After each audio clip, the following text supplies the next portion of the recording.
بسم اللہ الرحمن الرحیم۔ السلام علیکم ورحمۃ اللہ وبرکاتہ۔ امیر المؤمنین سیدنا عثمان غنی رضی اللہ عنہ کا واقعہ بیان کر رہے ہیں۔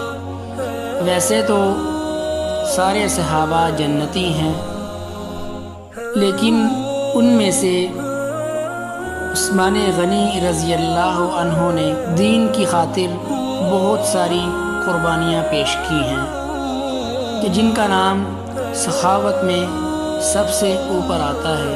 عثمان بن عفان بن ابی العاص ابن امیہ بن عبد شمس بن عبد مناف بن قسی القرشی، والدہ کی طرف سے سلسلہ نسب یہ ہے: عروہ بنت قریظ بنت ربیعہ بن حبیب بن عبد شمس بن عبد مناف۔ اسی طرح حضرت عثمان رضی اللہ عنہ کا سلسلہ پانچویں پشت میں عبد مناف پر نبی صلی اللہ علیہ وسلم سے مل جاتا ہے۔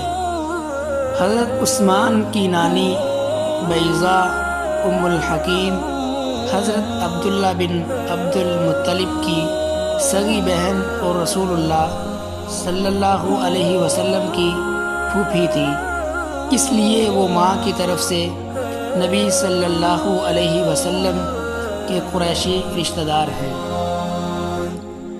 آپ کو ذو النورین، دو نوروں والا اس لیے کہا جاتا ہے کہ نبی صلی اللہ علیہ وسلم کی دو صاحبزادیاں یکے بعد دیگرے ان کے نکاح میں آئیں۔ حضرت عثمان رضی اللہ عنہ کا خاندان ایام جاہلیت میں غیر معمولی وقت اور اقتدار رکھتا تھا۔ آپ کے جد اعلیٰ امیہ بن شمس قریش کے رئیسوں میں تھے۔ خلفائے بنو امیہ اسی امیہ بن عبد شمس کی طرف منسوب ہو کر امویین کے نام سے مشہور ہیں۔ قریش کا قومی علم اسی خاندان کے قبضہ میں تھا۔ جنگ فجار میں اسی خاندان کا نامور سردار حرب بن امیہ سپہ سالار اعظم کی حیثیت رکھتا تھا۔ عقبہ بن معیط نے، جو اپنے زور، اثر اور قوت کے لحاظ سے اسلام کا بہت بڑا دشمن تھا، اموی تھا۔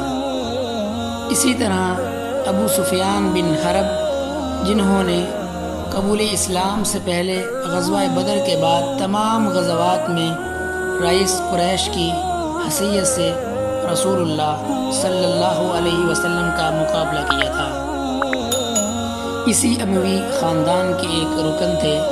غرض حضرت عثمان رضی اللہ عنہ کا خاندان شرافت، ریاست اور غزوات کے لحاظ سے عرب میں نہایت ممتاز مانا جاتا تھا، اور بنو ہاشم کے سوا دوسرا کوئی خاندان اس کا ہمسر نہ تھا۔